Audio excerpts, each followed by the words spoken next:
Hello and welcome to One Cool Thing, PC Mag's daily show where we show you one cool thing which we are testing out here in the PC Mag Labs.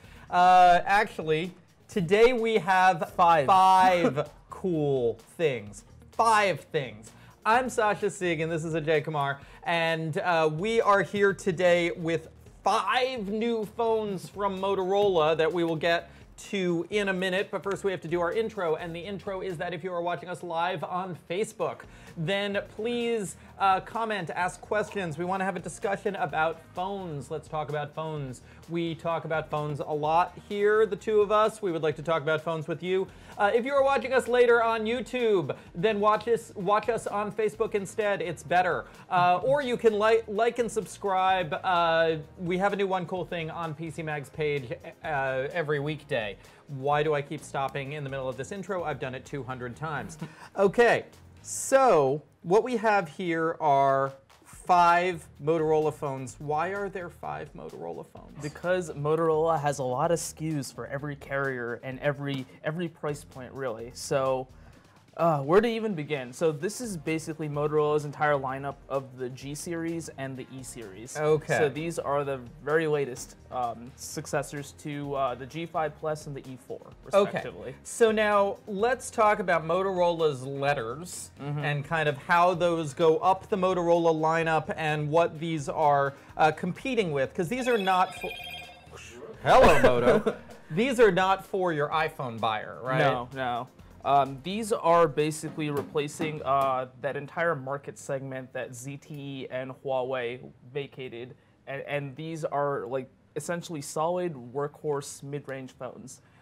Now, when we say mid-range, now these are being sold both by U.S. carriers and unlocked and on Amazon. Yes. And we're talking kind of in the $79 to $200 range. Yeah, so there's one exception to that, which is interesting, and I'm going to talk about it, but this is $320 on Sprint, and it's actually the most expensive of all these phones, but that's the E5 Plus. It's $320, but is it worth it? It has a 5,000 milliamp battery, and it outlasted our 12-hour video test. Oh, so, man. By a lot, like not even by a little. Okay, okay. So I guess to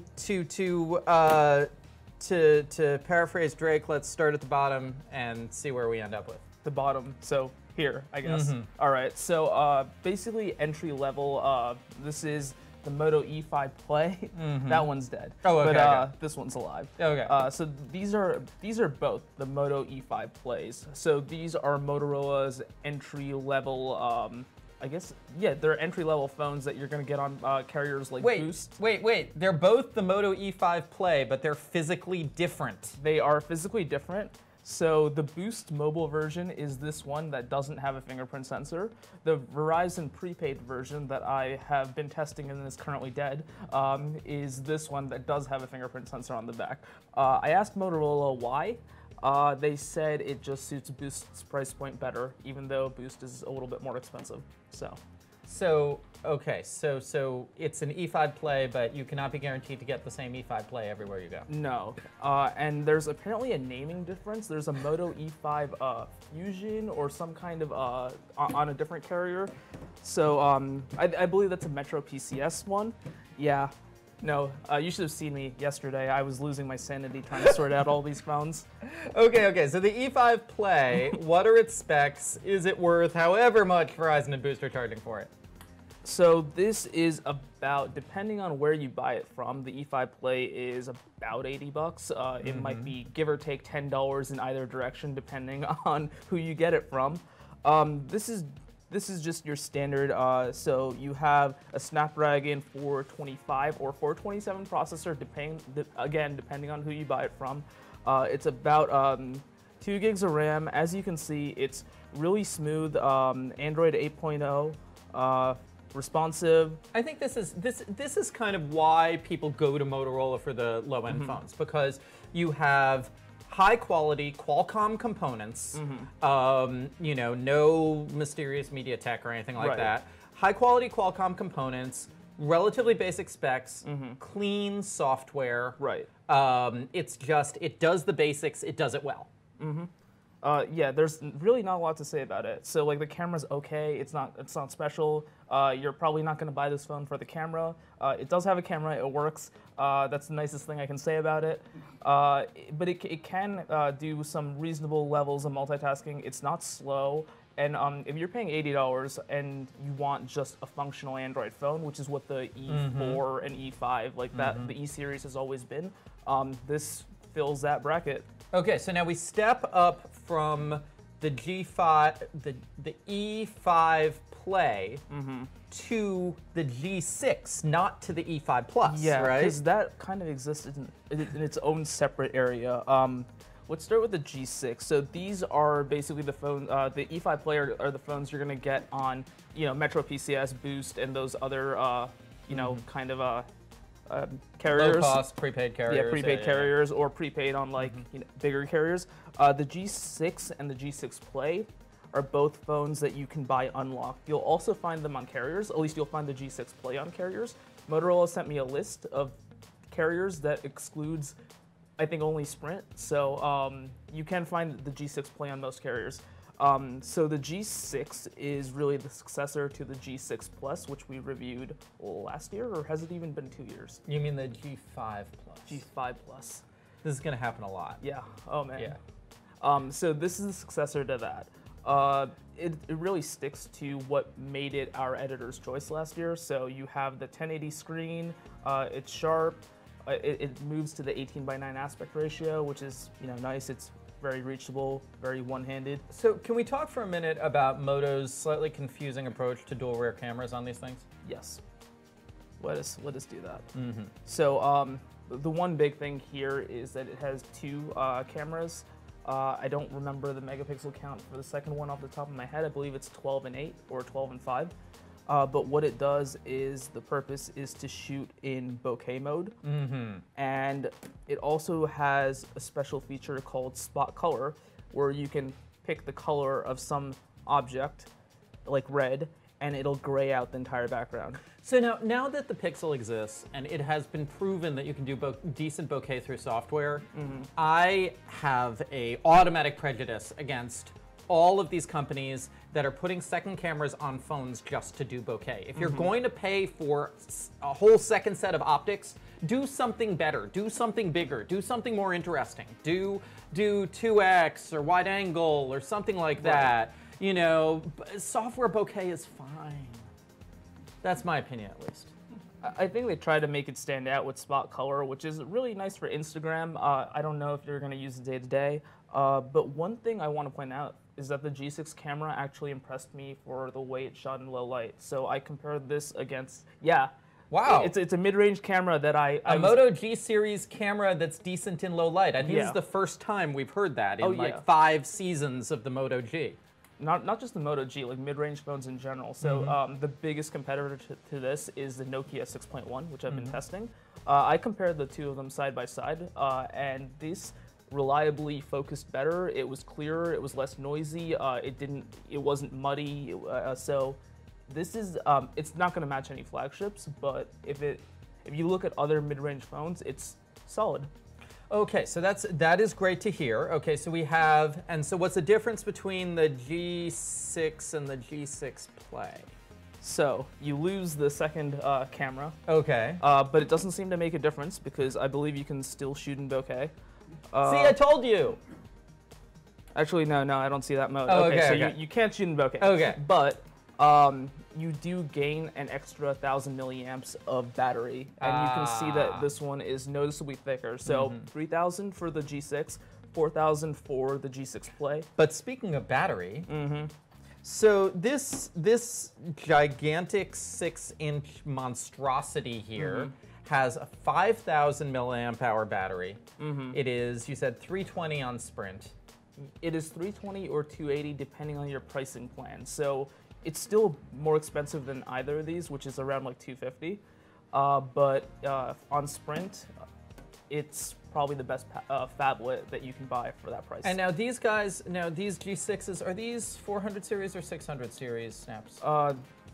It's all 400 series. Okay. So I don't know the exact. It's 450 and 435. I want to say, yeah, 435. Are we back to a 427 on this one? That should be a 427. Okay, yeah. okay. But the advantage here is that you have the gigantic screen, you have the really big battery. This is really, I mean, this says to me, this is the replacement for those ZTE phablets. Oh yeah, basically everything that made the ZTE phablet special, which was the gigantic screen, the huge battery life, and just like the fairly reliable performance, that has it all. And the software is clean, which is a nice bonus. Yeah.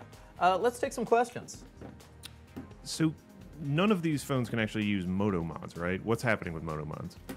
So Moto Mods, Moto Mods still exist, but Moto Mods are on the Moto Z line, which is Motorola's high-end line. Now we saw the Z3 Play recently, which is Moto's new high mid-range phone. I believe that's a Snapdragon 660.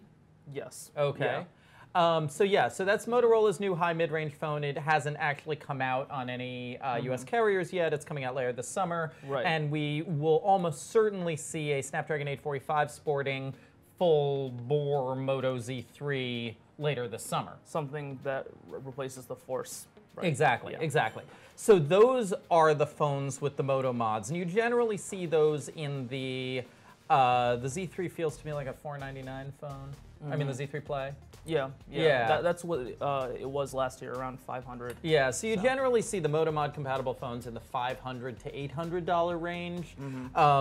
These guys are down in the sub $400 range, and so you don't 80 to like 300. exactly, and so you don't get that Moto Mod functionality. It's more expensive to add. Yeah, I mean, I would love to see Moto Mods on cheap phones, but I just think they can't make it work economically. I don't think it's possible, especially if, like, I mean, this already has a 5,000 milliamp battery. The most popular Moto Mod is the battery pack, so do you Great really point. need more battery? I mean, I'm sure you could find use for it. Everyone can find a use for more battery. Any more questions out there?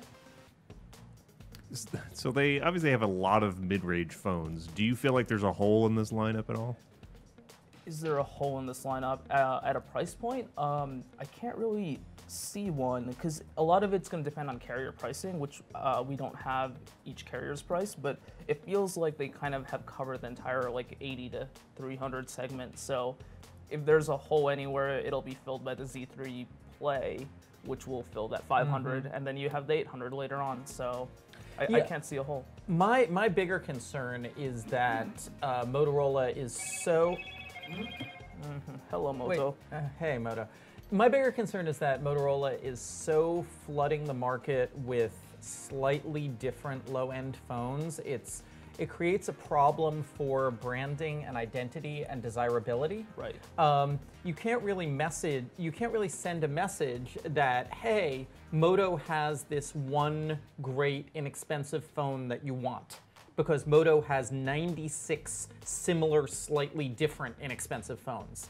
And I think a lot of these, unfortunately, are going to sell to people who just kind of vaguely wander into a store and are like, you know what, I have 6 $20 bills in my pocket, what's the most reliable thing I can get? And the Verizon or Sprint salesperson hands them one of these, and they don't even know it's a Motorola, and for the next 2 years they think they have a phone that's made by Sprint. Yeah, that, or like, I mean, a lot of it is, I think, like, if you look at the visuals, it's all very similar. I think a lot of it is just the visual appeals. It follows like modern design trends, you know, glass backs curved along the side. 18 by 9 18 layouts. by 9. Yeah. So it's like a nice looking phone that you can like go into a store and you can be like, this doesn't look like cheap. Right. So I'm willing to pay like, you know, 200 for this.